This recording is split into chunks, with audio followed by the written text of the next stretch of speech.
বারাকা দিয়ে গত রমাদানের পর থেকে এই রমাদান পর্যন্ত আল্লাহ আমাদের বাঁচিয়ে রাখলেন।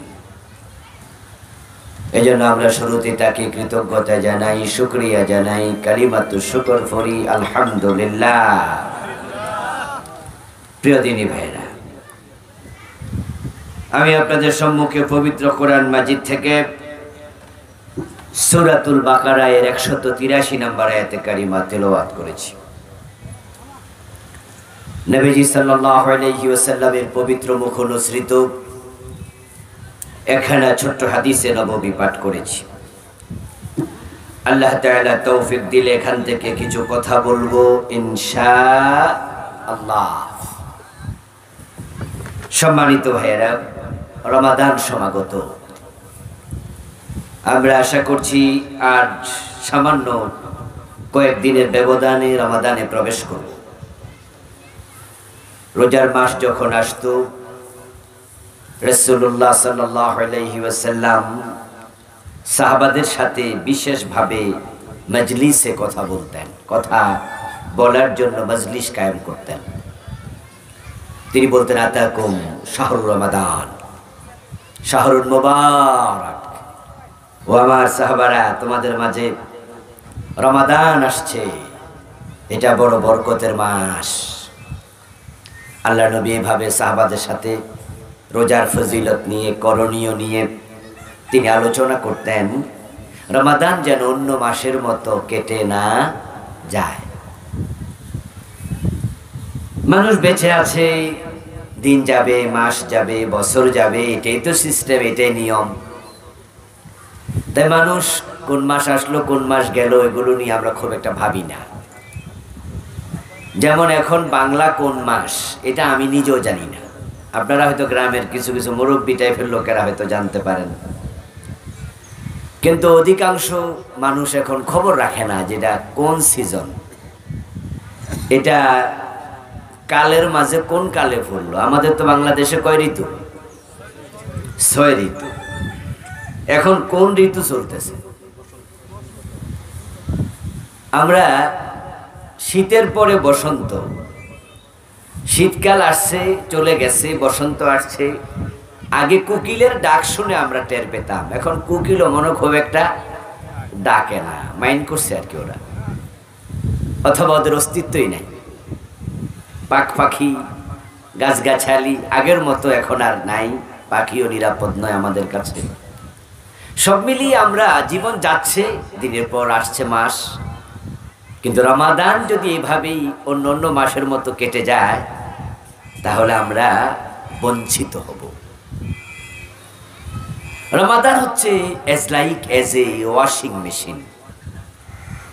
কাপড় ময়লা হলে এক রকমের মেশিন আছে এখন, ওটার ভিতরে ডিটারজেন্ট দিয়ে তারপরে ঢুকিয়ে দেবে, পানির লাইন আছে, সুইচ দিলে মেশিনে কাপড়গুলো ঘুরবে, নিজে নিজে পরিষ্কার হবে, পানি আবার আরেক লাইন দিয়ে বেরিয়ে যাবে, তারপর মেশিন অফ করে দেবেন, নিজে নিজে কাপড় শুকিয়ে যাবে, বের হবে, ইস্ত্রি করে গায়ে দেবেন, হাত দেয়া লাগে না।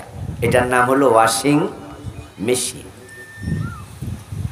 প্রতি 11 মাস পর একটা মাস আসে, যেটা রমাদান। এই 11 মাসে আমরা যে গুনাহ করছি, আল্লাহ তাআলা এই রমাদানকে ওয়াশিং মেশিন বানাইয়া দিছে। মুসলমানরা এক পাশ দিয়ে ঢুকবে, রমাদানের আরেক পাশ দিয়ে বের হবে, আমল নামায় কোনো গুনাহ থাকবে না। আল্লাহ সব মাফ। قال رسول الله صلى الله عليه وسلم من صام رمضان إيمانا واحتسابا غفر له ما تقدم من ذنبه। নবীজি বলেন, যে ব্যক্তি ঈমান এবং ইহতিসাবের সাথে রমাদানের রোজাগুলো রেখেছে, তার আমলনামায় পূর্বে যত গুনাহ ছিল সব গুনাহ মাফ করে দেয়া হবে। হাদিসের মাঝে একটু দুটি অতিরিক্ত শব্দ আছে। বলেননি রাসূল মান সামা রমাদান, বরং বলছে মান সামা রমাদানা ঈমানান ওয়া ইহতিসাবা। দুটা শব্দ বাড়াইয়া দিলেন। যে রমাদানের রোজা রাখবে ঈমান এবং ইহতিসাবের সাথে তার গুনাহ মাফ হবে। যে দুই শর্ত পূর্ণ করবে না, রোজা আসবে, রোজা চলে যাবে, সে রোজাও রাখবে, গুনাহ মাফ নাই, রোজা থেকে কিচ্ছু পাবে না, সে শুধু উপবাস যাপন করবে। তাই রাসূল সাহাবাদেরকে নিয়ে বসতেন, বসে রোজাকে কিভাবে উদযাপন করা লাগে, সেলিব্রেশন করা লাগে, তিনি স্পেশাল কিছু নসিহা করতেন। নবী তো আর আসবে না, কোন নবী আসার সম্ভাবনাও নাই। এই কাজগুলো আলেমদের করা উচিত। আপনাদের মসজিদের ইমাম সাহেবরা, খতিবরা জুমার আলোচনায় আপনাদের নসিহা করবে। আজকের মাহফিলে আমরা অনেকে একসাথ হয়েছি। আমি আপনাদেরকে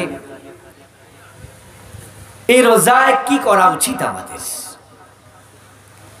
এই রমাদান থেকে আমরা কি নিতে চাই, এই রোজা কি শুধু উপবাসে পরিণত হবে? যদি তাই হয় তাহলে তো আমরা বঞ্চিত হলাম।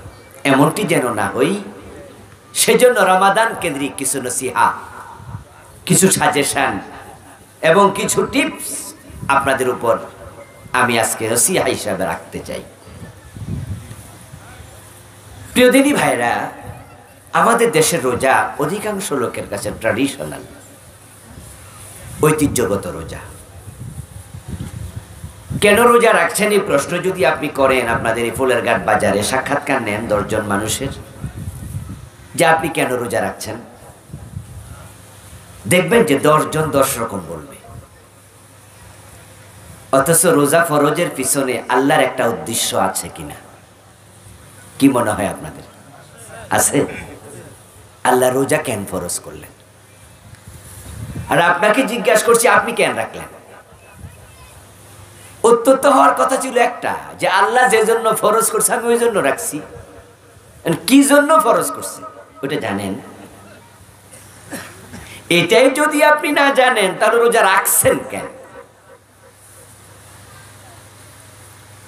মাইকটা আমার বরাবর দেন, ফ্যানটা কাজ যেন না হয় আমার দিকে।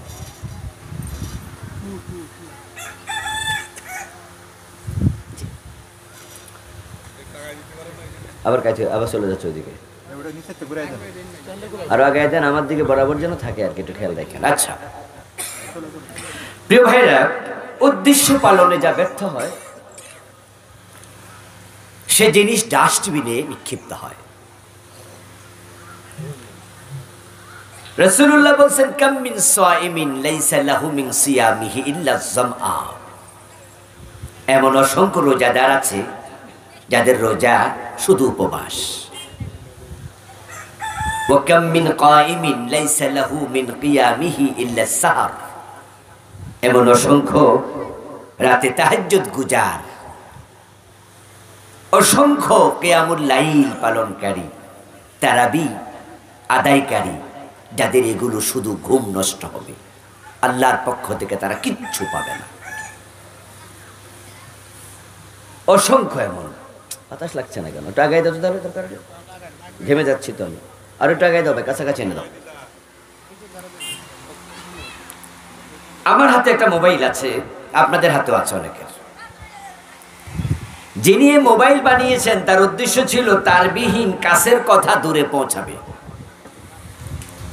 যদি মোবাইলে টিপ দিলে কল না যায়, কেউ টিপলে আপনার কাছে কল না আসে, তাহলে এই মোবাইল লয়ে লয়ে আপনি হাঁটবেন না ফালাই দিবেন?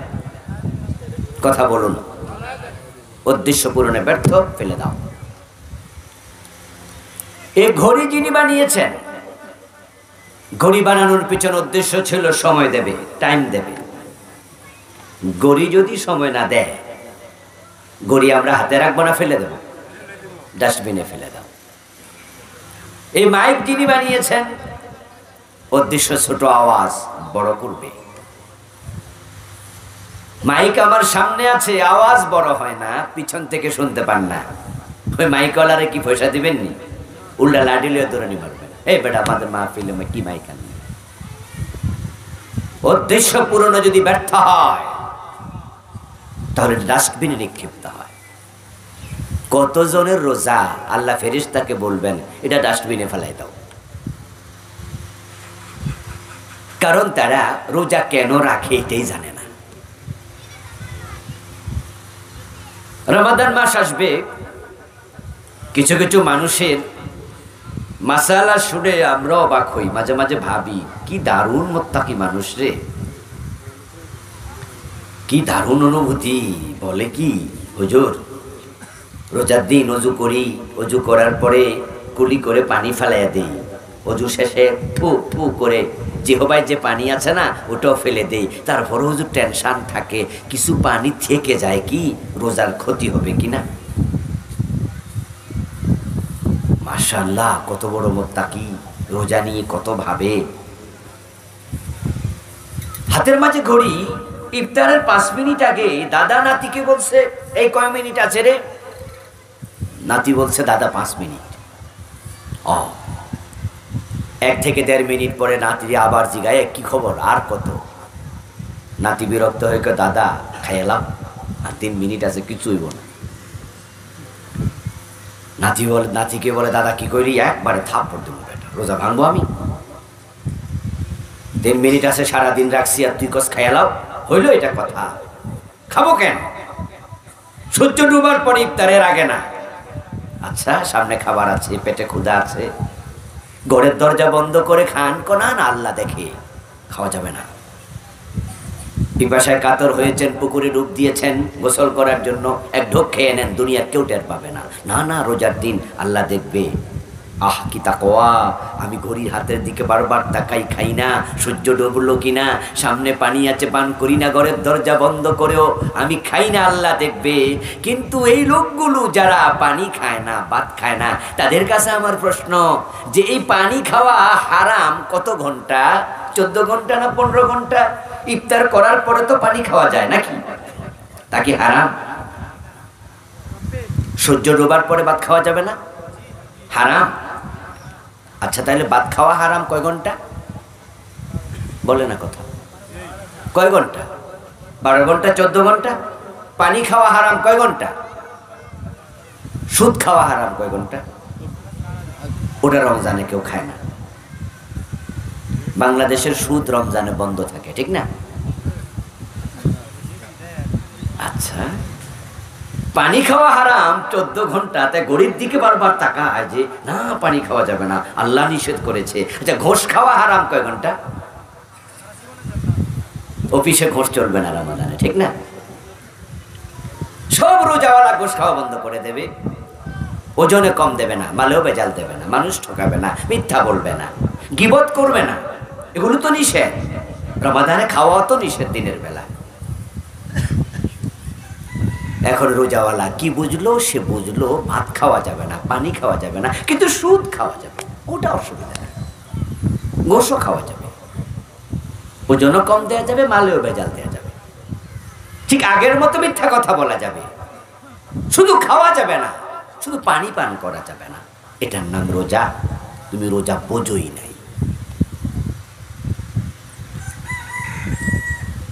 আমার দোস্ত লাইসাল মাকসুদু মিন শারঈয়াতিস সাওম নাফসাল জুই ওয়াল আতশি বাল মা ইয়াতবাউহু মিন কাসরি শাহওয়াত ওয়া তাতবিইন নাফসি লাম্মারা লিন নাফসিল মুতমাইন্না ফাইযা লাম ইয়াসুল যালিক লা ইয়ানজুরুল্লাহু ইলাইহি নাজারাল কবুল।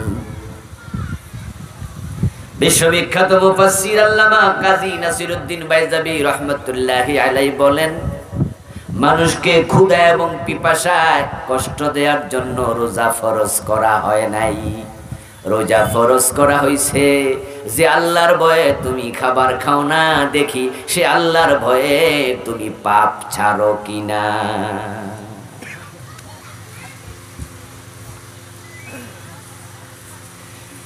যে আল্লাহ বলছে সুম্মাতিমুস সিয়ামা ইলাল লাইল, সুবহ সাদেকে খেয়েছো, সাহারি খেয়েছো, তুমি সূর্য ডুবা পর্যন্ত রোজা পূর্ণ করো, মাঝখানে আর খাইও না।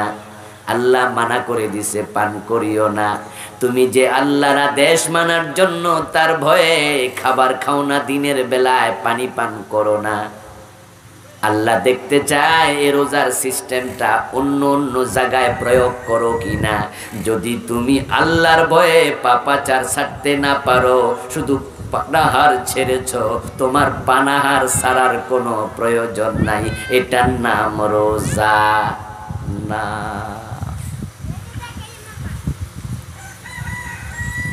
এই যে ব্যাখ্যা করলাম আমি সামান্য একটু, এই ব্যাখ্যা সামনে দাঁড় করাইলে আমরা আসলে রোজাদার কয়জন আছি?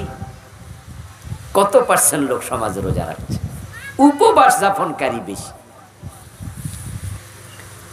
فإذا لم يحصل ذلك لا ينظر الله إليه ينظر الله إليه نظر القبول।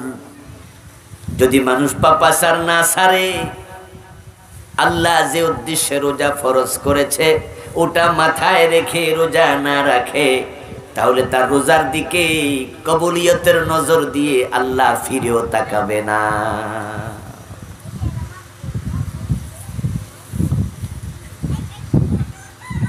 রোজা কেন ফরজ হলো? সাক্ষাৎকার নেবেন ফলের ঘাট বাজার, 10 জনে 10 রকম বলবে। একজন বলবে রোজা সবাই রাখে, আমিও রাখি। আপনি কেন রাখেন? রোজা রাখা ফরজ তাই রাখি। আপনি কেন রাখেন? বউয়ের জ্বালায়। কি কইলেন এসব? কহে বউ কইছে রোজা না রাখলে দিনের বেলায় ভাত রান্না করা হবে না, তো ফান্তা ভাত খাওয়ার সে রোজা রাখাই বালা, তাই রাখছি।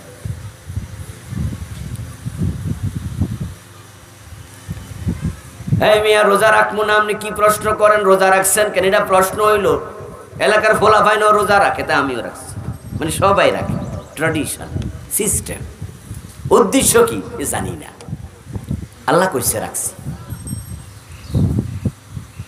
আপনারা এখানে যারা আমার সামনে আছেন, আপনারাও তো সব রোজাদার, ইনশাআল্লাহ রোজা রাখবেন কয়দিন পরে। আসলে আল্লাহ কেন কইছে রোজাটা রাখতে? কইছে কেন?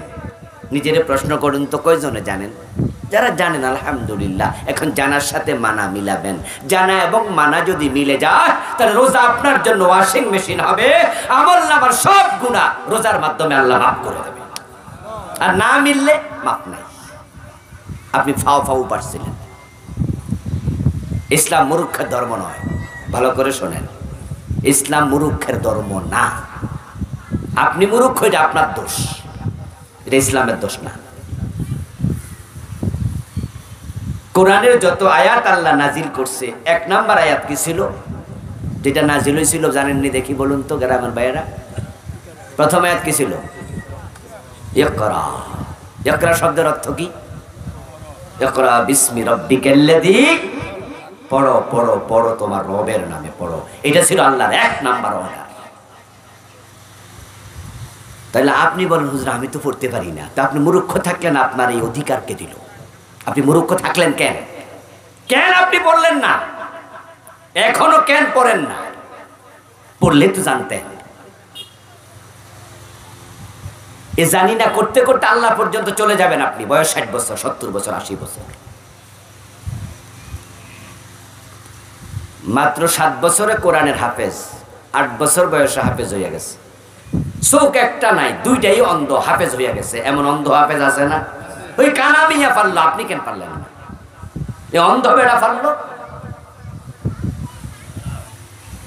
আরে আপনি তো ব্যস্ত লাঙ্গল নিয়ে, জোয়াল নিয়ে, গরু নিয়ে, গাই নিয়ে, দুধ বেচা নিয়ে। আপনি ব্যস্ত আপনার কাজ নিয়ে, ব্যবসা নিয়ে। আপনি তো আল্লাহর কোরআন রাসূলের হাদিস নিয়ে ব্যস্ত হন নাই।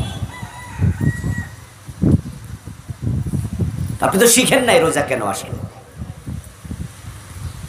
আল্লাহ তাআলা কোরআন মাজিদে বলছেন, ইয়া আইয়ুহাল্লাযীনা আমানু, ও ঈমানদারেরা, কুতিবা আলাইকুমুস সিয়াম, তোমাদের উপর রোজা ফরজ করা হয়েছে। কামা কুতিবা আলাল্লাযীনা মিন ক্বাবলিকুম, যেমন আগের জামানার উম্মতের উপর রোজা ফরজ করা হয়েছিল। এবার কেন ফরজ করছি শোনো। আমি আল্লাহ বলছি ফরজের উদ্দেশ্য একটা, লাআল্লাকুম তাত্তাকুন, যেন তোমরা মুত্তাকি হতে পারো। তোমরা যেন মুত্তাকি হইতে পারো, এই জন্য রোজা ফরজ করছি। তাহলে রোজা ফরজের উদ্দেশ্য হলো তাকওয়া, মানুষ মুত্তাকি হবে। আমার আগের বক্তা তাকওয়া নিয়ে অনেক ওয়াজ করছে, দীর্ঘক্ষণ 1 ঘন্টার উপরে। এখন তাকওয়াটা কি, কাকে তাকওয়া বলে, এ বিষয়ে আলোচনা ওনার আসে নাই। উনি অন্য অন্য আলোচনা করছেন, সব আলোচনা এক বক্তার আসে না। তাকওয়া মানে লম্বা দাড়ি আর লম্বা টুপি না, লম্বা পাগড়ি না। তাকওয়া যেন আসে, এই জন্য রোজা ফরজ হচ্ছে। আল্লাহ চায় আপনি মুত্তাকি হন, তাকওয়াওয়ালা হন। মাথায় টুপি দিয়া রমজান মাসে মালে ভেজাল দেবে, দুধে পানি দিয়া দুধ বেচবে। মুখে দাঁড়িয়ে আছে, এই রমজান মাসে সে ওজনে কম দেবে, দেখতে মনে হবে আল্লাহর ওলি, অথচ সিটার বাটফার।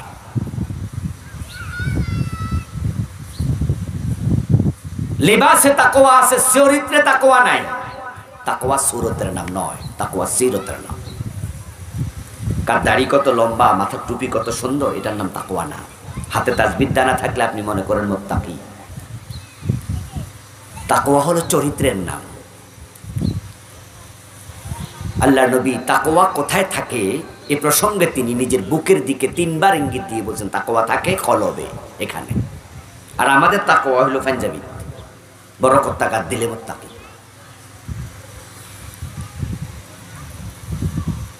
ওমর ইবনে আব্দুল আজিজ রাহিমাহুল্লাহ বলেছেন, লাইসাত তাকওয়া বিকিয়ামিল লাইলি ওয়ালা বিসিয়ামিন নাহারি ওয়ালাকিন্নাত তাকওয়া তারকু মা হারামাল্লাহ ওয়া আদাউ মা ইফতারাদাল্লাহ। ইসলামের পঞ্চম খলিফা যাকে বলা হয় ওমর ইবনে আব্দুল আজিজ রাহিমাহুল্লাহ, অনেক বড় মাপের মুহাদ্দিস আলেম ছিলেন। উনি বলছে, তোমরা তো দিনে রোজা রাখতেছো, রাতের বেলা তাহাজ্জুদ পড়বা, কিয়ামুল লাইল করবা, তারাবি পড়বা, ভাবছো তুমি মুত্তাকি। বলছে রোজা রাখা, রাতে তারাবি পড়ার নাম তাকওয়া না। লাইসাত তাকওয়া, এটা তাকওয়া না। তো তাকওয়া কি একটু পরে আমি বলছি, শিখবেন, জানবেন, নিজের সাথে মিলাবেন। যদি নিজের সাথে মিলে তাহলে রোজা থেকে কিছু পাবেন, আর না রোজা আসবে, রোজা চলে যাবে, আপনি কিচ্ছু পাবেন না। আল্লাহর জমিনে মাটি 2 প্রকার। এক প্রকার মাটি আকাশ থেকে বৃষ্টি বর্ষিত হওয়ার পর যে পানি ধরে রাখে, আরেক প্রকার মাটি আছে তার উপরে বৃষ্টি যদি 2 ঘন্টা 10 ঘন্টাও হয়, বৃষ্টির পরে 1 ফোঁটা পানিও নাই, শক্ত মাটি। পাথর, এটাও মাটির অংশ। পাথরের উপর যদি বৃষ্টি হয় লাগাতার 1 দিন, বৃষ্টি শেষ, 2-4 মিনিট পরে পানিও শেষ। আবার এই মাটি কাদা মাটি আছে, পানি জমে যাবে। এ দুনিয়ার মানুষের অন্তর দুরকম। একদল মানুষ আছে যাদের অন্তর রমাদান পাবে, তাকওয়া বেড়ে যাবে, মুত্তাকি হয়ে যাবে। আবার একদল মানুষ রোজা রাইখাও মুত্তাকি হবে না, তাদের অন্তরে তাকওয়া ঢুকবেই না। যারা রোজা পেল, তাকওয়া পেল না, তারা হতভাগা। আমরা হতভাগা হতে চাই না। বাংলাদেশের অধিকাংশ লোক তাই হয়। এই তো রমজান মাস আসতেছে, রমাদান উপলক্ষে সব দ্রব্য মূল্য বেড়ে যাবে। পেঁয়াজ বলেন, ছোলা বলেন, তেল বলেন, সব কিছুর দাম 2-4 টাকা বাড়বেই, আরো বেশিও বাড়বে। বাড়াইতেছে কেডা? এই দাড়িওয়ালা, টুপিওয়ালা, এই পাঞ্জাবিওয়ালা, নামাজি মানুষগুলো, এই রোজাদারগুলো। তারাই ব্যবসায়ী, তারা মজুদদার, তারা আবার যাকাত দেবে। এই বড় বড় ব্যবসায়ীরা তাদের দোকানের মাঝে মাগরিবের টাইমে 10 জন 20 জন কর্মচারী ইফতারি করাবে, এবং অন্য মানুষরাও ডাকবে, আসেন হুজুররা কইছে ইফতার করালে অনেক সওয়াব, আমার ইফতার খাইয়ে আমার সওয়াব দেন। অথচ বেড়াই আপনার পকেট থেকে টাকা দাম বাড়াইয়া কেটে নিস, আমরা টান্নারে খাওয়াইয়া সওয়াব নিতাস। এ রোজার আগের রোজায় পত্রিকায় পড়লাম, দুবাই সরকার তাদের দেশে দ্রব্যমূল্য নিত্য প্রয়োজনীয়গুলো কমাই দিছে। 30-35টার আইটেম তারা লিখে দিছে, এগুলোর দাম কমানো হলো। ছোলা, তেল, খেজুর, ডাল, গম, আটা, এগুলো দাম কমাই দিছে। সৌদি আরবে যারা আপনারা যাবেন, দেখবেন যে কিভাবে রমাদান মাসে ব্যবসায়ীরা মানুষকে গিফট দিচ্ছে, কত রকমের হাদিয়া দেয়, ইফতারি খাওয়া, এটা দেয়, ওটা দেয়। তারা রমাদানের সব জিনিসের দাম কমায় দেয়। ওদের চিন্তা হচ্ছে 11 মাস ব্যবসা করব, রমাদানে ভর্তুকি দেব, আল্লাহর বান্দারা যেন একটু আরামে রোজা রাখতে পারে। কারণ সকল মানুষ তো ধনী না, রোজাদারদের মাঝে গরিব মানুষ আছে, তারা যেন রোজার মাসে একটু আরামে খাইয়া পইয়া সুন্দর করে রোজা রাখতে পারে। 11 মাস ব্যবসা করে 1 মাস ভর্তুকি দেয়। আর বাংলাদেশের ব্যবসায়ীরা 11 মাস চুরি করে, রোজার মাসে ডাকাতি করে অধিকাংশ। ভালো আছে তবে সংখ্যায় খুবই। আমরা সবাই সুরতে মুত্তাকি হতে চাই, সিরতে নয়। তাবলীগ জামাতে যোগ দিছেন, এক সিল্লা দিয়ে আইছে, দেখবেন যে বেড়ার সুন্দর মুখে দাড়ি হয়ে গেছে, মাথায় টুপি আসছে, পীর সাহেবের মুরিদ হইছে। মাস 6 পরে দেখবেন মুখে দাড়ি, মাথায় টুপি, গায়ে পাঞ্জাবি। এইভাবে আমরা অনেকেরই সুরত তাড়াতাড়ি পরিবর্তন দেখি, কিন্তু চরিত্রের পরিবর্তন খুব কম দেখি। তাই এমন নামাজিও আছে, রোজাওয়ালাও আছে, 5 ওয়াক্ত নামাজ রমাদানে পড়বে, রোজাও রাখবে, কিন্তু অফিসে ঘোষ আগে যেমন খাইতো রমাদানেও খায়। তবে একটু পার্থক্য, আগে হাতে হাতে নিত, এখন ডয়ার টান দিয়া কয় রোজা রাখছি, ডয়ারে দিয়া যান। রোজার মাসে কেমনে গনি, কেমনে ধরি গোশের টাকা, বরং এই গোশটা মাগরিবের নামাজের পরে গন্যা জামু, কম হইলে মোবাইল নাম্বারে জানাই দেব। আমরা চেঞ্জ হয়েছি, চেঞ্জ হয়ে আমরা গোশ খাই তো মাগরিবের পরে খাই, দিনের বেলা ডয়ারে রাখি। এইভাবে আমরা চলছি, চলে চলে আল্লাহকে বুঝাই দিচ্ছি, আল্লাহ আমি কিন্তু রোজা রাখছি, আমার ব্যস্ত দিও। বাহ, আল্লাহ মনে আমাদের সে সহজ সরল, খুব সোজা, যেটা বুঝাইবেন হেরে আল্লাহ বুঝাই নেব, ঠিক না? মানে আপনি খুব চালাক, খুব চালাক আপনি। আপনি বিতিরের নামাজে দাঁড়াইয়া আপনি আল্লাহ তাআলাকে কি বলছেন? ওয়ানাতরুকু মাইয়াফজুরুকা। বিতিরের নামাজ আসেনি আল্লাহুম্মা ইন্না নাস্তাঈনুকা ওয়া নাস্তাগফিরুকা, কইতে কইতে কইতে কইতে এরপরে কি কোন ওয়ানাতরুকু মাইয়াফজুরুকা ওয়ালাকা নুসাল্লি ওয়া নাসজুদু ওয়া ইলাইকা নাসআ। বলতে বলতে আপনি এগুলো আল্লাহর বলতেছেন, কিছু কথা বলছেন, আল্লাহ আমি তোমার গোলাম, আমি তোমার জন্য নামাজ পড়ি, আমি তোমার শুকরিয়া করি। ওয়ানাতরুকু মাইয়াফজুরুকা, এবং যারা সমাজে খারাপ মানুষ আছে না, পাপী, আমি ওদের সাথে চলি না। বাহ বাহ, আপনি কি ভালো মানুষ, আল্লাহরে কইতেছেন পাপীর সাথে আপনি চলেনই না। অথচ এশারের নামাজে আসার আগে সাদকান একসাথে বাটফারের সাথে জাগাইছেন, মাগরিবের পরে হ্যান্ডশেক করছেন আরেক বাটফারের সাথে, বললাম বন্ধুত্ব আপনার চলা, গলায় গলায় ভাব। এই যে মিছিল করে আসছেন মাগরিবের পর অমুকের নির্বাচনী মিছিলে, যেই লোকটা গাঁজা খায়, বিড়ি টানে, জানেন যে লোকটা কমস, আর আপনি ওর কর্মী। যারা এই দেশে আলেমের বুকে গুলি চালিয়েছে, ফাঁসি মেতে শাপলার চত্বরে আলেমদের গুলি দিয়েছে, আল্লামা সাইদিকে 13 বছর জেল খাটাইছে, বড় বড় 11 জন ইসলামী নেতাকে ফাঁসিতে ঝুলাইছে, যারা কোরআনওয়ালাদের ঘাড় চেপে ধরেছে, গলা চেপে ধরেছে। আপনি ওদের দলের কর্মী, ওদের সাপোর্টার, ওদের ভোটার, আর আপনি বিতিরের নামাজে কোন ওনাতরুকু মাইয়াফজুরুকা, ফাফির সাথে আমি নাই। আল্লাহ কই সিটার, তো সিটিং বাজ, বাটফার। কাকে বুঝতেস? আল্লাহকে? আমাকে বুঝাস যে তুই পাপীর সাথে নাই? ও দোস্ত এশারের নামাজ পড়ে ঘরে গেল, ঘরে যাইয়া খাবার দাবার করে ঘুমিয়ে যাবে, এর মাঝে কলিং বেলে টিপ পড়ল। দরজা খুলে দেখে এক মুরব্বি টাইপের লোক হাজির। জিজ্ঞাসা করলো, কি ভাইজান এত রাতে? বলে আপনার মেয়েটা বড় হয়েছে, বিয়ে দেবেন। আমি জানি, এই জন্য একটা বিয়ের প্রস্তাব নিয়ে এসেছি, আমি ঘটক পাখি ভাই। বায়োডাটা বের করে দিল, ছেলের ছবি, ছেলের জীবন বৃত্তান্ত। ওরে বাবা, দারুণ হ্যান্ডসাম ছেলে, পাসপোর্ট আর্টেন্সি লম্বা, দেখতে মনে হয় প্রিন্স, ঢাকা ইউনিভার্সিটি থেকে অনার্স মাস্টার্স, বিসিএস ক্যাডারে চাকরি করে, অমক চৌধুরীর ছেলে।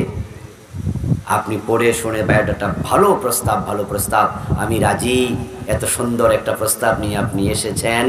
এখন ঘটক কানে কানে কয়, সব কিছু তো আর লেখা থাকে না, লেখা ছাড়াও অনেক কিছু আছে, শুনলে আপনি খুশি হয়ে যাবেন। মেয়ের বাবা কয়, কি খবর সেটা? বলে যে ছেলে গুলশানে বাড়ি বানাইছে একটা 6 তালা। আপনি বুদ্ধিমান চালাক মানুষ, মেয়ের বাবা, নামাজি মানুষ, এইমাত্র এসা পড়ে আসছেন, আল্লাহকে বলছেন অনাতরুকু মাইয়াবজুরুকা, পাপির সাথে আপনি নাই, এইমাত্র বইলে আসছেন। আপনি জানেন যে একজন বিসিএস ক্যাডারের চাকরিজীবী, ইয়াং একটা পোলাপ, চাকরির বয়স 4 বছর 5 বছর, মাসে বেতন পায় কত টাকা? 22,000 টাকা স্কেল, সর্বসা করলে 35,000। তাহলে 6 তলা বাড়ি বানাইলো কি দিয়া? টাকা এসে করতে। আপনি বুঝতে সামান্য কষ্ট হয়নি যে গোশ করো পিছার, দেশের টাকা মাইরা খায়। আপনি তো নামাজি, মাত্র আল্লাহর সাথে বলে গেলেন যে আপনি পাপির সাথে নাই। বলা উচিত ছিল ভাই, এই জাতীয় ছেলে হইলে বাদ দেন, গোশখোরের কাছে মাইয়া বিয়ে দেবো না। আমি মাইয়ারা কোনোদিন হারাম খাওয়াই নাই। আমি কৃষক, আমি একজন চাকরিওয়ালা, আমি একজন টিচার, আমি হালাল খাওয়া কামাই করে আজীবন মাইয়া খাওয়াইছি। হারাম যে বেটা আমার মেয়েরে খাওয়াবে আর আমার মেয়ে তার ঘরে গিয়ে হারাম খাবে, ওই হারাম খাওয়া মেয়ের পেট থেকে হাসান হোসাইনের জন্ম হবে না, ডিপজলের জন্ম হবে, এরশাদ শিকদারের জন্ম হবে। এমন ছেলের কাছে মেয়ে বিয়ে দেবো না। যান, তাহলে তোমার নামাজের কথা আর বাস্তব জীবনে তুমি আল্লাহওয়ালা মুত্তাকি, যে আল্লাহর ভয়ে রোজা রাখছো, খাবার ছেড়েছ, সে আল্লাহর ভয়ে সুদ ছেড়ে দাও, ঘুষ ছেড়ে দাও, ওজনে কম দেয়া ছেড়ে দাও, মালে বেজাল দেয়া ছেড়ে দাও, দুধে পানি মিশাইও না, মানুষ ঠকাইও না। তাহলে এটা রোজা, এটা সাওম, এটা তাকওয়া। না, আপনি খুশি, বাহ এমন সুন্দর জামাই পেয়েছি, মাশাআল্লাহ, আমি রাজি, যান বিয়ে ঠিক করেন। ওই গোশখোর ছেলের কাছে বিয়ে ঠিক করলেন, 2 মাস পরে বিয়ে দিলেন। দ্বন্দ্ব একবারে রমরমা অবস্থা, বিশাল অনুষ্ঠান করে বিয়ে দিয়ে ওই গোশখোর জামাইয়ের হাতে মাইয়ারে তুলে দিলেন।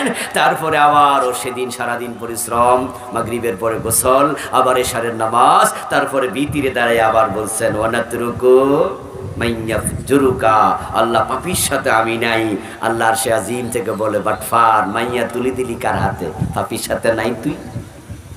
মিথ্যা বলার জায়গা খুঁজে পাইলি না, মসজিদে এসে কই অজু কইরা আমার সামনে খাড়াইয়া। এই মুসলমান, প্রতিদিন তো আপনি আপনার রবের সাথে কমিটমেন্ট করছেন, কথাটাই বলছেন। যাদের মুখে একটা কাজে আর একটা, কথা কাজে মিল নাই, তাদেরকে কি বলে? বলেন না, বলেন না, কি বলে? কথা কাজে মিললে তাকে কি বলে? এবার নিজের দিকে একটু তাকান যে আপনার কথা কাছে কতটুকু মিল রেখে চলছেন। আজকের মাহফিলে বসে আছেন, সুদে টাকা লাগাইছেন, এমন সুদখোর 2-1 নাই? আচ্ছা, এখানে বাপ মরছে, মা মরছে 5-7 বছর আগে, এখনো বোনের হক দেন নাই, বোনের হক দেয় না, এমন জালেম ভাই এ সমাজে নাই? জাল দলিল করছেন, পরের জমি দখল করে বসে আছেন। রোজা রেখে জান্নাত খোঁজেন, জান্নাত। আর এই চৈত্র মাসের দুপুরেও রোজা রাখে কত কষ্ট করে বেহেশত পাওয়ার আশায়। অথচ হাদিস হলো মান কাতা মিরাসা ওয়ারিসিহি কাতা আল্লাহু মিরাসাহু মিনাল জান্নাহ।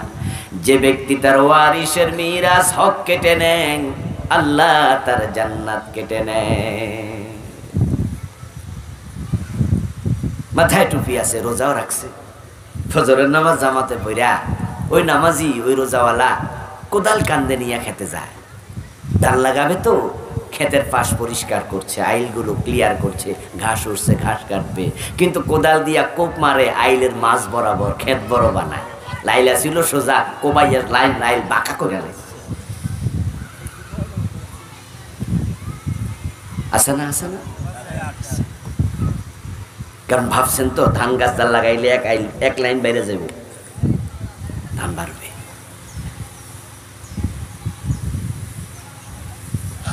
من أخذ شبرا من الأرض ظلما فإنه يطوقه يوم القيامة من 7 أراضين। নবীজি বলেন, যে ব্যক্তি অন্যায় করে কারো 1 বিঘত জমিন দখল করলো, এটাকে 7 গুণ বড় বানাইয়া কিয়ামতের দিন পুরাটা মাটি আল্লাহ তার গলায় ঝুলাইয়া দেবেন।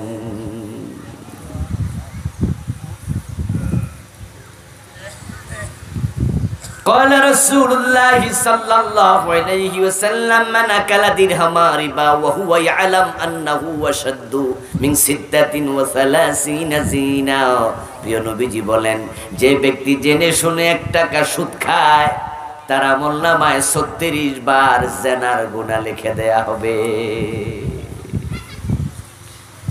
রমজান মাসে সুদখোর সুদ খাবে ঠিকই। ওই যে সোনালী ব্যাংকে টাকা রাখছেন, জনতা ব্যাংকে রাখছেন, মাসে মাসে সুদ খাচ্ছেন, অথবা পাবলিকের কাছে লাগাইছেন, 1 টাকা সুদ খাবেন 36 বার জানা। রোজার মাসে জানা করছে দিনের বেলা। 1 টাকা সুদ খেলে 36 বার জানা, 100 টাকা সুদ খেলে 3600 বার জানা, 1000 টাকা সুদ খেলে 36,000 বার জানা।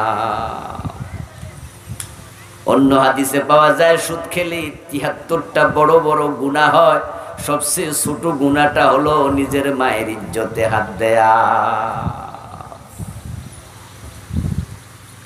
রোজা আসছে ভাই, রোজা আসছে, রোজার চিন্তা, রোজার দর্শন, তাকওয়া।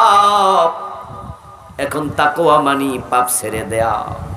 ওমর ইবনে আব্দুল আজিজ বলতেছেন লাইসাত তাকওয়া বিকিয়ামিল লাইল ওয়ালা বিসিয়ামিন নাহার। দিনের রোজার নাম তাকওয়া না, রাতে দাঁড়িয়ে থাকা নামাজে এটার নাম তাকওয়া না। ওয়ালাকিন্নাত তাকওয়া তারকু মা হারামাল্লাহ ওয়া আদাউ মা ইফতারাদাল্লাহ।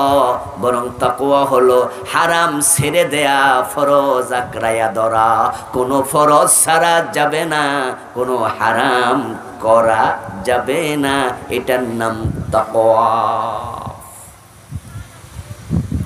আপনার মেয়ে বোরকা ছাড়া স্কুলে যায়, কলেজে যায়। আপনার যুবতী মেয়ে পর্দা করে না, আপনার নিজের বউ পর্দা করে না, বেপর্দা স্কুলে যায়, নিজের বউ বেপর্দা বাজারে যায়, আর আপনি রোজা রাখছেন, আপনি ভাবছেন মুত্তাকি। নো, পর্দা করা কি নফল না ফরজ? কত রোজাওয়ালা নিজের মেয়ের মামলায় জাহান্নামী হবে, কত বাবা নিজের ছেলের মামলায় জাহান্নামী হবে, তার কোনো হিসাবই নাই। আপনার ঘরে রমাদান আসছে, রমাদান মাসেও জি বাংলা চলবে, স্টার জলসা চলবে, টেলিভিশনে নাটক চলবে, সিনেমা চলবে, অথচ আপনি রোজা রাখছেন। এমন অনেক রোজাওয়ালা আছে নিজেরা রমাদানের ভিতরে সিনেমা চাইব, সময় কাটে না তাই মোবাইলে নাটক চাইব, তাসের আড্ডায় বসে তাস খেলবে, জুয়ার আড্ডায় জুয়া খেলবে, অথচ রোজা রাখছে। এই রমজানে কি দাড়ি কামানো বন্ধ হবে? দাড়ি কামাইবো, দাড়ি কামানো কবিরা গুনাহ, রোজা রাইখা দাড়ি কামাবে। রমজান মাস সিগারেট খাবে, ইফতার কইরাই তাড়াতাড়ি একখান খাই লাইব, তারাবি যাওয়ার আগে দিয়া, তারাবি নামাজ পড়ে আর একটা খাইব, সাহারি খাই আর একটা খাইয়া তারপরে ঘুমাইব। অসুবিধা কি? রাতে না খাইছি, দিনে তো খাই নাই, অথচ সিগারেট খাওয়া তো কবিরা গুনাহ, এটা তো নিষিদ্ধ কাজ। রোজার মাসে কেমনে কবিরা গুনাহ চলবে? সিগারেটের মাঝে জাহান্নামের 3টি লক্ষণ একসাথে মিলে, 3টি উপাদান বিড়ির ভিতরে একসাথে, একটা হলো আগুন, আর একটা হলো ধোঁয়া, আর একটা হলো দুর্গন্ধ।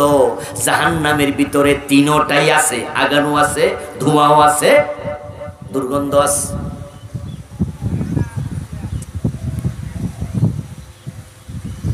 আজকের মাহফিল আসার সময় বিড়ি খেয়েছে, এখনো বয়ে রয়েছে, বিড়ি পকেটে আছে, 2-4 জন খুঁজলে বিড়ি পাওয়া যায়, যাওয়ার সময় টানতে টানতে পারি যে ওয়াজ আইছে। দুধ বেচা বিড়ি কিনা খায় এমন লোক আসেনি? দুধ বেচা বিড়ি খায়, কি আজীব জিনিস। এবং টয়লেটে বইয়া বইয়া টানে এমন লোক।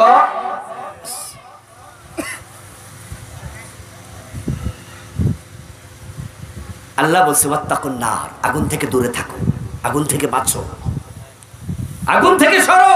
আগুন খারাপ জিনিস, এটা জ্বালাইতে আসছে, এটা চরিত্রই খারাপ।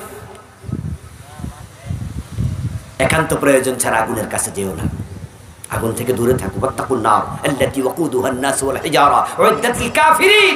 আমি কাফিরদের জন্য আগুন বানাইছি, জাস্ট তোমাদের কিছু দুনিয়ার উপকার হবে, এই জন্য আগুন দুনিয়ায় পাঠাইছি, তবে দূরে থাকো আগুন থেকে। ঘুমানোর সময় রাসূল বলছে আগুনটা নিভাইয়া ঘুমাও। হিন্দু যখন মারা যায় তখন হিন্দুদেরকে আগুন দিয়ে পোড়াইয়া দেয়, আর হিন্দুদেরকে যখন আগুন দিয়ে পোড়ায় তখন আগুনটা শুরুতে কোথায় দেয় জানেননি? মুখে দেয়। ইয়েস, মুখাগ্নি বলে এটাকে। হিন্দুদের মুখে আগুন দেয়। আচ্ছা বলুন তো, হিন্দু মিয়ার মুখে যে আগুন দিল মরার আগে দিছে না পরে? আর যে বিড়ি খায় হে কখন দেয়? মরার আগেই দেয়। আচ্ছা হিন্দু মিয়ার আগুনটা হে নিজে দিছে না অন্য মানুষে দিছে? আর যে বিড়ি খায় হে নিজেরটা নিজে দেয়। আগুনের সাথে যার এত সম্পর্ক সে আগুন থেকে বাঁচবে কিভাবে? রোজা আসছে, এখন তাকওয়া নিতে হবে। হারাম ছেড়ে দেন, ফরজ ধরেন। এখন এই তাকওয়াটা কোথায় থাকবে? অন্তরে থাকবে। এখন অন্তরের কি খবর? অন্তর তো কালো হয়ে আছে অনেকেরই। হাদিস হলো ইযা আযনাবাল মুমিন কানাত নুকতাতুন সাওদাউ ফি কলবি। যখন মানুষ গুনাহ করে তখন তার অন্তরে একটা কালো দাগ পড়ে। একটা করলে একটা, দুটা করলে দুটা, 10টা করলে 10টা, 100 করলে 100টা। আমরা এখানে অনেকে আছি, আমাদের গুনাহ 100 200 না, লাখ লাখ। তো পুরা অন্তর তো কালো হয়ে আছে, তাকওয়া থাকবে কেমনে? তাকওয়া তো ঢুকার জায়গায় নাই। এই জন্য আসুন না আমরা আজকে একটু অন্তরটা পরিষ্কার করে বাড়ি যাই। আপনারা গ্রামের মানুষ, বুঝবেন ভালো উদাহরণ দিলে। দুধ যখন আমরা দহন করি তখন যে বালতিতে আমরা দুধ দহন করে রাখি, দুধ কম হোক, 1/2 কেজি, 1 কেজি, 2 কেজি, 3 কেজি, এক এক গায়ে এক এক রকম দুধ দেয়, কম বেশি হতে পারে। কিন্তু বালতিতে যদি ময়লা থাকে দুধ বেশি হইয়াও লাভ নাই, কম হইয়াও লাভ নাই। ওই ময়লা বালতিতে রাখলে ফেলে দাও দুধ। এটা বরং মানুষের জন্য ক্ষতিকর হবে। এই দুধ খাইলে ওটা খারাপ করবে, বদহজম, অথবা এটা আপনার জন্য দেহের জন্য ক্ষতিকর, বিষক্রিয়া করবে। এই জন্য আপনারা যারাই দুধ দহন করেন, আমি একজনকেও এমন পাবো না যে ময়লা বালতিতে দুধ রেখেছে, বরং সব মানুষ আগে কমপক্ষে বালতিটা একটু ধুয়ে নেয়, মুছে নেয়। কারণ সে জানে তো দুধটা আমি এখানে রাখবো, এটা আমি খাবো, আমার বাচ্চারা খাবে, অথবা আমি বিক্রি করব। এখন ময়লার মাঝে দুধ রাখলে এটা তো ঠিক হবে না। বালতি পরিষ্কার করো, দুধ পরে কতটুকু হবে দেখা যাক, কিন্তু বালতি আগে ধো। রোজা থেকে আমরা সবাই সমান তাকওয়া পাবো না, সবার আমল একরকম হবে না, কিন্তু যতটুকু পান অতটুকু যেন কলবে জায়গা হয়। এই জন্য কলবটা আগে ধুয়ে মুছে পরিষ্কার করা দরকার আছে কিনা, তো কলব নষ্ট, তাকওয়া ডুববে না। এখন কলব কেমনে পরিষ্কার করবেন? قال رسول الله صلى الله عليه وسلم لكل شيء سقالة وسقالة القلوب ذكر الله। কাপড় পরিষ্কার, ময়লা হয়েছে, সাবান দিয়ে ধুন, পরিষ্কার হবে। লোহায় জং ধরেছে, রেত দিয়ে ঘষা মারেন, পরিষ্কার হবে। স্বর্ণে ময়লা জমেছে, স্বর্ণকারের কাছে নেন, এসিড দিয়ে ধৌত করবে, পরিষ্কার হবে। এখন কলবে ময়লা, ওটা পরিষ্কার করবেন কিভাবে? রাসূল বলেন কলব পরিষ্কার করার জন্য ওষুধ হলো আল্লাহর জিকির, তাওবা, ইস্তিগফার। আল্লাহকে আজকে বলে দেবেন যে আল্লাহ, যে গুনাহ আমি আগে করতাম না এগুলোর সাথে আমি আর নাই, আমি ছেড়ে দিলাম, তুমি আমারে মাফ করো। সত্যিকার অর্থে যদি সিদ্ধান্ত নিতে পারেন, কলব আল্লাহ আজকে পরিষ্কার করে দেবে। কলব আল্লাহর দুই আঙ্গুলের মাঝখানে। কিন্তু আপনি রোজাও রাখবেন, সুদও খাবেন, রোজাও রাখবেন, গোশও খাবেন, ঠিক আগের জীবন যেমন রোজার মাসেও তেমন। এই রোজা আপনার অন্তরে কিচ্ছু দেবে না, এটা ফাও। এখন আমার এই শক্ত ওয়াজ শুনে মনে মনে সিদ্ধান্ত নিলেন তাহলে রোজাই রাখতাম না। কারণ হুজুর যে ওয়াজ করতেছে তো দেখতেছি লক্ষণ বেশি বালা না, তো রোজাই রাখতাম না। আচ্ছা, আপনি রাগ করে যদি রোজা ছাইরা দেন, আল্লাহর ক্ষতি হবে না আপনার ক্ষতি? আল্লাহর কোনো ক্ষতি আছে? তো লস তো আপনার। এই যে রাগ দেখাইবেন তো কার লোকে দেখাবেন? কার লোকে? আপনি আর আমি যদি রোজা না রাখি, নামাজ না পড়ি, আল্লাহকে আর না ডাকি, আল্লাহর কিচ্ছু আসে যায় না। পৃথিবীর সবচেয়ে ধনী মানুষ তার নাম ইলন মাস্ক। সে একজন খ্রিস্টান, অমুসলিম অথবা ইহুদি, তার ধর্মের ব্যাপারে আমার জানা নাই, তবে সে অমুসলিম অতটুকু আমি নিশ্চিত। এই ইলন মাস্ক সে আল্লাহ বলে একদিনও ডাকে না, এতে আল্লাহর কিছু আসে যায় না। পৃথিবীর সবচেয়ে ক্ষমতাশীল রাষ্ট্র আমেরিকা, তার প্রেসিডেন্ট ডোনাল্ড ট্রাম্প, সে একজন খ্রিস্টান। জীবনে আল্লাহ বলে একদিনও ডাকে নাই, এক ওয়াক্ত নামাজ পড়ে নাই, একটা রোজা রাখে নাই, আল্লাহর কিছু আসে যায় না। তা আপনি তো ইলন মাস্কের মতো ধনীও না, ট্রাম্পের মতো ক্ষমতাওয়ালাও না, তা আপনি যদি আল্লাহরে রাগ দেখাইয়া রোজা ছাইরা দেন, আল্লাহর কি আসে যায়? এই জন্য আপনি রাগ দেখাইয়া রোজা ছাড়বেন তা নয়, বরং আপনি সিদ্ধান্ত নেন যে আমি অপরাধগুলো ছেড়ে দেব, এটা আপনার জন্য কল্যাণ। আসলে আপনি যতই সুদ খান, আজরাইল আইসা গেলে আর খাইতে পারবেন নি। যতই গোশ খান, এটি কিন্তু সারণ লাগবো। এই গোশের টাকা পকেটে লইয়া কবরে যাইতে পারবেন না। পাবলিক কিন্তু সব রাইখা দিব, হাতের ঘড়ি, পকেটের মানি ব্যাগ, গায়ের জামা, হাতের আংটি সব খুলে রেখে দেবে। তুমি যতই হারাম খাও, কবরে নেয়ার কোনো সুযোগ নাই, তোমাকে সব রেখে যেতেই হবে। যেহেতু ছেড়ে যেতেই হবে, এজন্য আজকেই হারাম ছাড়ার সিদ্ধান্ত নেও।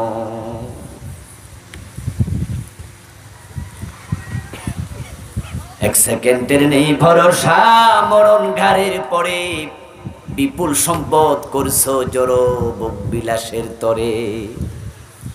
বুলবুল পাখির নেই এসেছেন হেতা, বেঁধেছেন বাসা বড়ই মমতায়। সময় হলে শেষ, ছেড়ে পরিবেশ, যেতে হবে সেথায়, নিয়তি যেথায়। হয়তো গাছতলায়, না হয় বাঁশতলায়, এমন কবরে যাবে যেখানে বিছানা চাদরটাও নেই।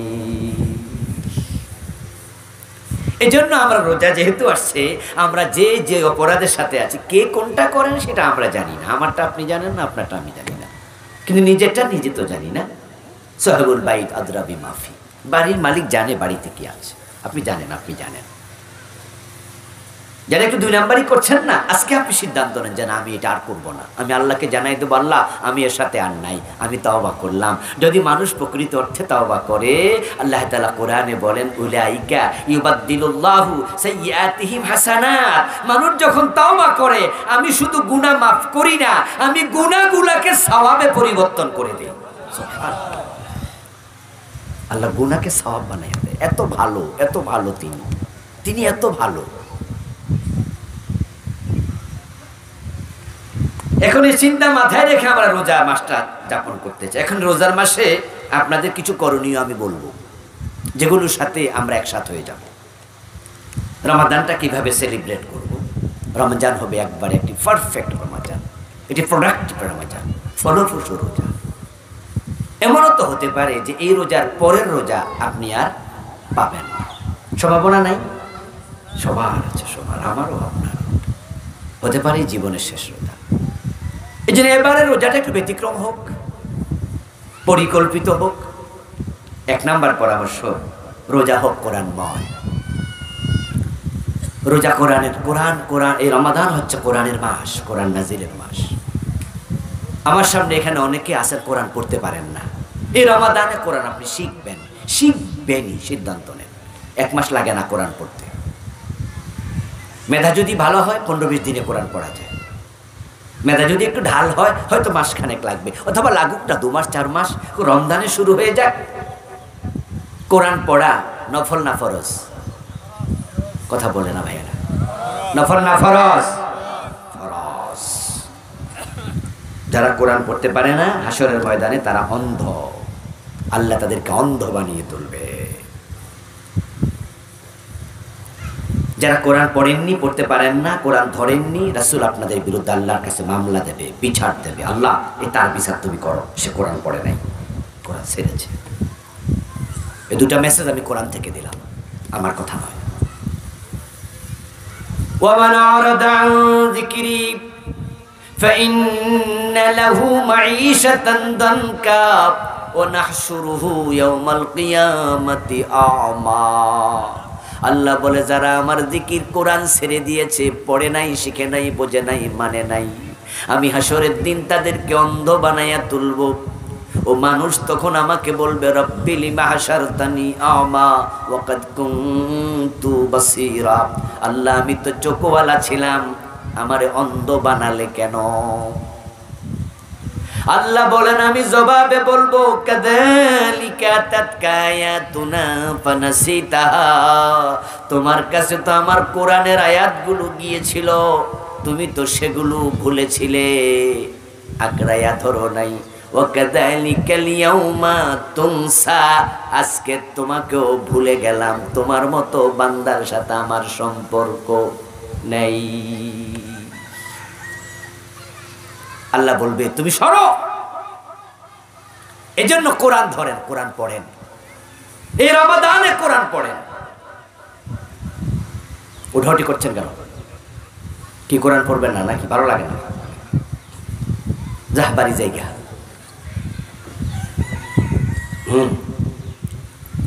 কোরআন পড়বেন, এটা এত সহজ কিতাব যা আপনি শুরু করে দেন, দেখবেন আল্লাহ কেমনে সহজ করে দেয়।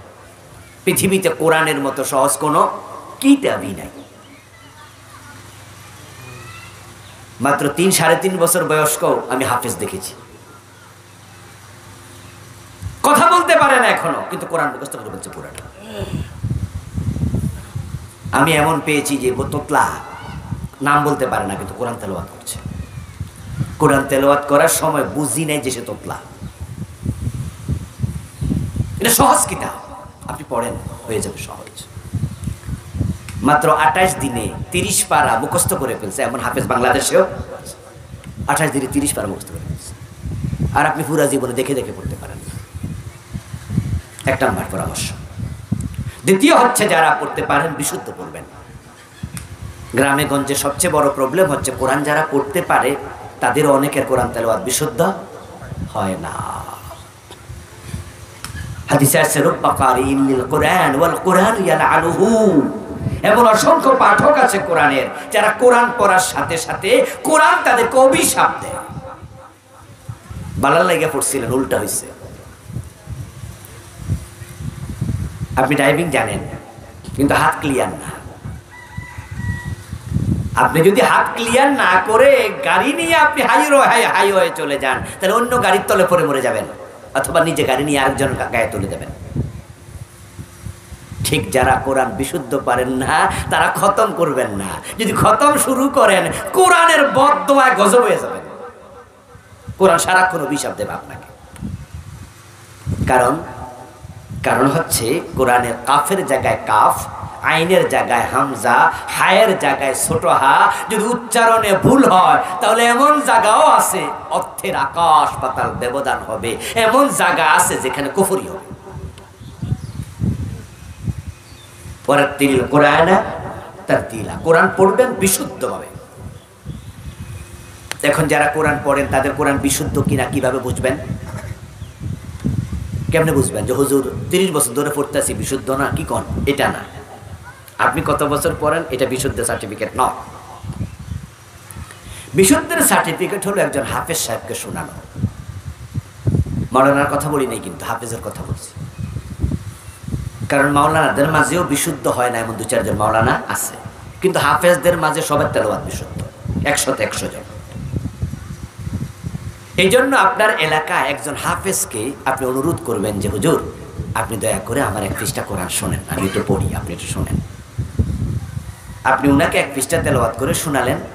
আর হুজুর যদি আপনাকে শোনার পরে বলে হাফেজ সাহেব যে না মাশাআল্লাহ আপনার তেলাওয়াত শুদ্ধ, তাহলে নিশ্চিন্তে আপনি এবার খতম শুরু করেন। রমাদানে প্রতিদিন কমপক্ষে 1 পারা পড়বেন, 30 দিনে 30 বার।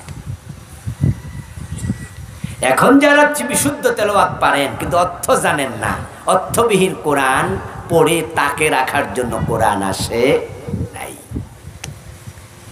বরং আপনাকে কোরআনের অর্থ শিখতে হবে। যারা কোরআন পড়ে কিন্তু বোঝে না, কোরআনের ভাষায় আল্লাহ তাদেরকে বলছে গাধা।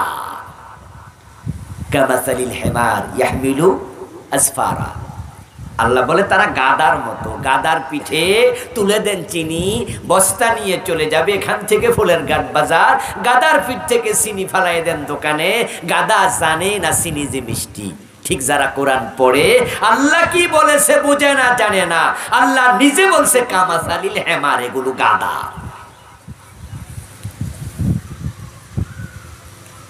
তাই যারা কোরআন পড়ছেন অর্থ পড়বেন। কোরআন গবেষণার কিতাব, অর্থ জানার কিতাব। যারা বলছেন, পড়ছেন, বুঝছেন, তারা কোরআন মানবেন। বাংলাদেশ তো কোরআন মানার সিস্টেমই নাই। কোরআনে আছে চোর ধরে হাত কাটো। 54 বছরে কয়জন চোরের হাত কাটছেন? মানার কাছে দাঁড়িয়ে নাই আমরা। এমনি আমরা রমাদানে খতম করবো সবাই, চোর নারী হোক আর পুরুষ হোক, চোর ধরে ধরে হাত কেটে দাও। সবাই তেলাওয়াত করবে, কোনো চোরের হাত কাটে না।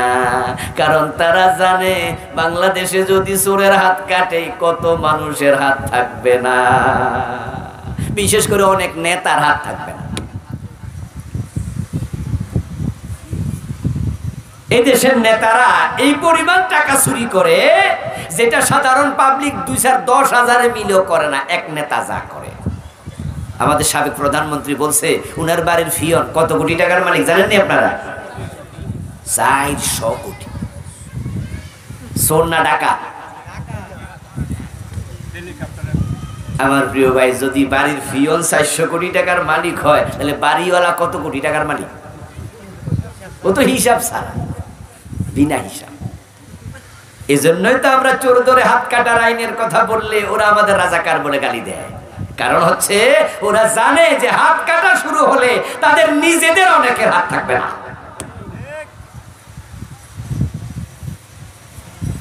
দেশের টাকা চুরি করে কানাডায় বাড়ি বানাইছে, বেগম পাড়া বানাইছে। শুধু এস আলম গ্রুপ ইসলামী ব্যাংকের 18টি শাখা থেকে টাকা বিদেশে পাচার করেছে 80,000 কোটি। 80,000 কোটি। এস আলম গ্রুপ একা করে নাই। অর্থমন্ত্রী কি করছে, অর্থ সচিব কি করছে, গভর্নর কি করছে, ওরা কি খোঁজ খবর রাখে নাই? সবাই জানে এত টাকা পাচার হচ্ছে, কিন্তু কিছু বলে নাই। কেন বলবে? কারণ পার্সেন্টেজ উনাদেরও আছে। সবাই মিলে একসাথে খাইছে। কোরআনে আছে জেনা করলে 100 বেত লাগাও। 54 বছরের বাংলাদেশ 100 বেত কোনোদিন লাগায় নাই। বিবাহিত হলে পাথর মেরে হত্যা করো, একদিনও মানে নাই। মদ পান করলে 80 বেত লাগাতে হবে, হাদিসে পাওয়া যায়। 80 বেতের আইন বাংলাদেশে একদিনও আমরা দেখি নাই। অথচ হযরত ওমর রাদিয়াল্লাহু তাআলা আনহু নিজের ছেলে আবু শামা মদ পান করেছে, ছেলেটাকেও রেহাই দেন নাই। মদ্যপানের অপরাধে প্রিয় পুত্রকে নিজ করে মেরেছ দুররা, মরেছে পুত্র তোমারই চোখের পরে। কোরআনে আছে লাহুল খালকু ওয়াল আমর, সাবধান, সৃষ্টি যার, আইন চলবে শুধুই তার। এটা হলো আল্লাহর কোরআনের বক্তব্য। ইনিল হুকমু ইল্লা লিল্লাহ, আল্লাহ ছাড়া কারো আইন চলবে না। সৃষ্টি যার, আইন চলবে শুধুই তার। আপনারা একটু আমার সাথে বলুন তো দয়া করে, সৃষ্টি কার? সবাই বলেন, সবাই, সৃষ্টি কার? আইন চলবে কার? কার আইন চলছে? আল্লাহর না ব্রিটিশের? তো ব্রিটিশের আইন যদি আদালতে চলে, সংসদে চলে, গণভবনে চলে, বঙ্গভবনে চলে, অর্থনীতিতে চলে, সমাজনীতিতে চলে, রাজনীতিতে চলে, শুধু সব জায়গায় ব্রিটিশ আইন মাইনা, আর আপনি বলছেন আপনি আল্লাহর গোলাম। আপনি তো ব্রিটিশের গোলাম, আল্লাহ না।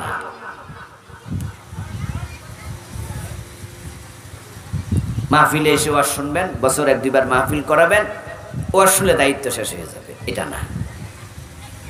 যে কোরআনের কথা এতক্ষণ পর্যন্ত বলছি, এই কোরআনকে বাস্তবে সমাজে কায়েম করার জন্য আপনাকে ভোট দিতে হবে, চেষ্টা করতে হবে।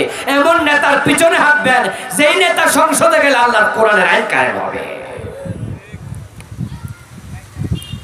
আর চোর ডাকাতের পিছনে হাঁটবেন, তাহলে আখেরাতে দেখা যায় আপনিও চুরির মামলার আসামি হবেন। বলবেন আল্লাহ আমি তো চুরি করি নাই। আল্লাহ বলবে চোরকে সাপোর্ট করছস তো, তাই চুরি করলে যে গুনাহ, সাপোর্ট করলে সেই গুনাহ। দ্বিতীয় পরামর্শ, ইফতারের আগে দোয়ার সিস্টেম ঘরে চালু করে দেবেন। রমাদানে ইফতারের পূর্বে আল্লাহ দোয়া ফিরিয়ে দেন না। ছেলে মেয়ে বৌজি একসাথে বসবেন। মা বোনরা আজকের মাহফিলের ওখানে প্যান্ডেলে আছেন, আপনাদেরকে অনুরোধ করব, ইফতারি বানাইতে বানাইতে দোয়ার সময়টা মিস করবেন না। 10 মিনিট আগে ইফতারি বানানো কমপ্লিট করে ফেলেন। ঘরে যারা 4-5 জন সদস্য, 3-4 জন আছেন, বসবেন। বসে ইফতারের আগে ইফতারি সামনে নিয়ে আল্লাহর কাছে চাইবেন, তখন আল্লাহ দোয়া ফিরাবে না। একদিন আপনি হাত তোলেন, একদিন আপনার মেয়েকে বলেন, বড় মেয়েটাকে, মা তুমি হাত তোলো, তুমি দোয়া করো, আমরা আমিন আমিন বলবো। একদিন আপনার স্ত্রী হাত তুলবে, আপনারা আমিন আমিন বলবেন। একদিন বড় ছেলেটা হাত তুলবে, আপনারা আমিন আমিন বলবেন। ঘরের মাঝে দোয়ার একটা সিস্টেম চালু করে দেন। একদিন হয়তো আপনি থাকবেন না, কিন্তু দোয়া চলতে থাকবে। অভ্যাস চালু করে দেন। রমাদান উপলক্ষে দান সাদাকা বাড়াইয়া দেবেন। রমাদানে কোনো ফকির যেন বাড়ি থেকে পায় না ফিরে একজন না যায়। যাদের দোকান আছে, দোকানে ভাঙতি টাকা রেখে দেবেন। রমাদান উপলক্ষে 5 টাকার কয়েন বেশি করে রেখে দেবেন। ভাঙতি টাকা রেখে দেবেন, বেশি বেশি দেবেন, বেশি বেশি দেবেন। রমাদানে বারাকাতের মাস, একটা নফল একটা ফরজের সমান হয়, একটা ফরজ 70টা ফরজের সমান হয়। বিশাল ব্যাপার। অনেকে বলে দোকানে হুজুর দিতে দিতে বিরক্ত হয়ে যায়। আমাকে বলেছে এমন ভাই আছে যে হুজুর রমাদান মাসে ব্যবসা করব না ফকির বিদায় করব বুঝি না, শুধু লাইন ধরে আসে, বিরক্ত হয়ে যায়। আমি বলি দোস্ত, বিরক্ত হইও না। আচ্ছা, যে ফকিরটা ভিক্ষা নেয় সে কি নিয়ে বিরক্ত হয়? কয় না না, হেতো আমি দিলে আরেক দোকানে যায়, হে দোকান থেকে আরেক দোকানে। আমি বলি লক্ষ্য করে দেখবেন ভাই, এমন ফকিরও আছে যে লাঠিতে ভর দিয়ে ভিক্ষা করছে, হাঁটতে পারে না, একবারে দুর্বল, ক্ষীণকায়, জীর্ণ শীর্ণ, অথবা পায়ে ব্যথা, সে ভর দিয়ে দিয়ে হাঁটে, কিন্তু সে নিয়ে বিরক্ত হচ্ছে না। আপনি দিলে সে আপনার থেকে নিয়ে আরেক দোকানে যায়, সেখান থেকে আরেক দোকানে যায়, বেশি পাচ্ছে তাই সারা দিন ভিক্ষা করছে। যে নিয়ে নিয়ে হেঁটে হেঁটে বিরক্ত হয় না, আপনি এক চেয়ারে বসে দিতে দিতে বিরক্ত কেন হন? আসমানের মালিক যদি চাইতো তার জায়গায় আপনাকে, আপনার জায়গায় তাকে বসাতে আল্লাহর একদিনও লাগতো না।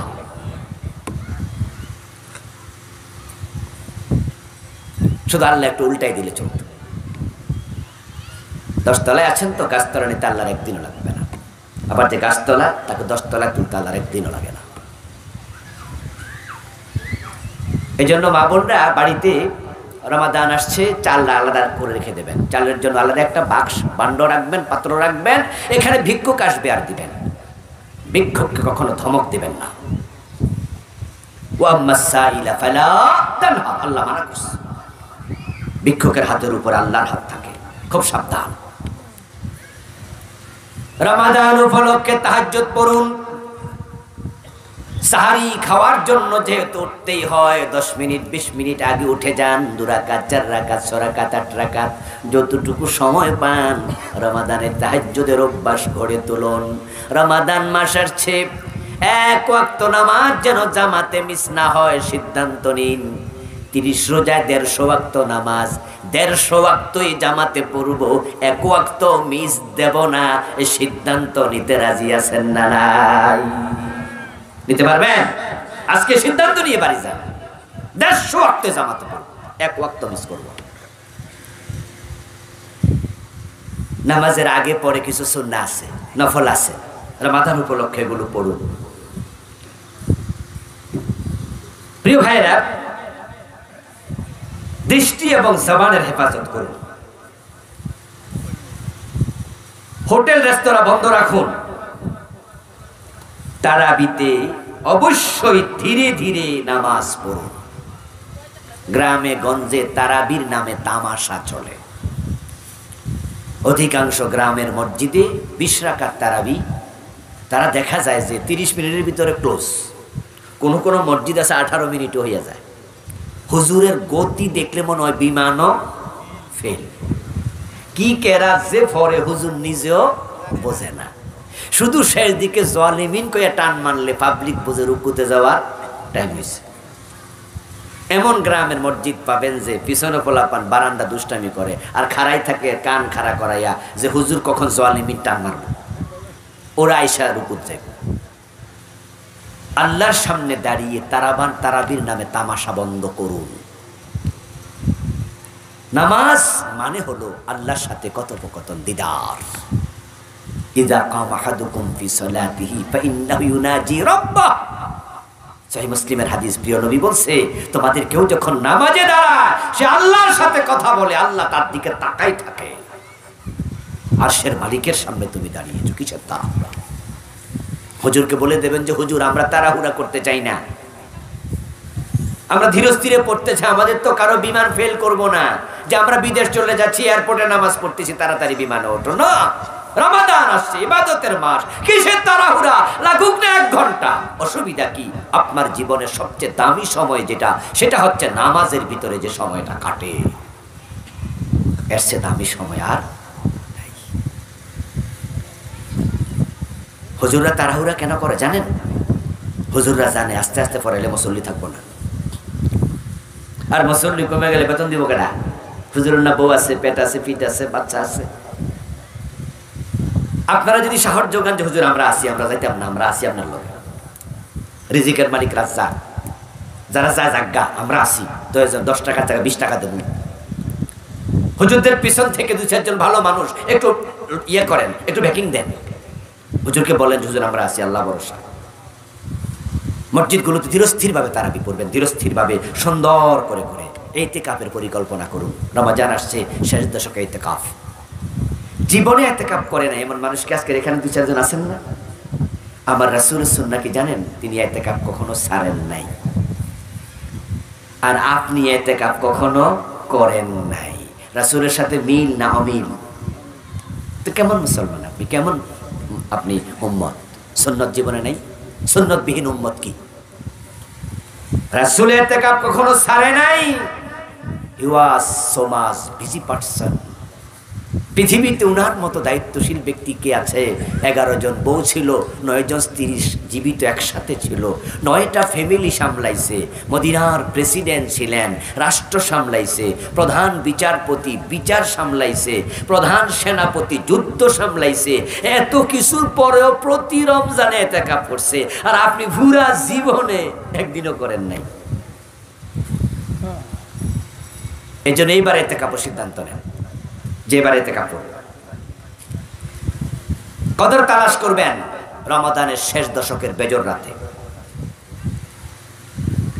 টাকা থাকলে উমরা চলে যান, 1.5 লাখ টাকার মতো খরচে রমাদানে উমরায়।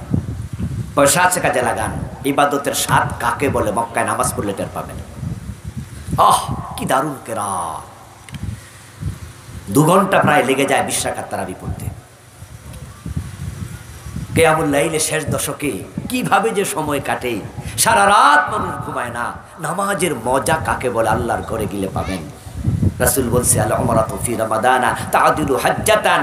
যে ব্যক্তি রমাদানে উমরা করে আল্লাহ তাকে হজের সমপরিমাণ সওয়াব দেয়। সুবহানাল্লাহ।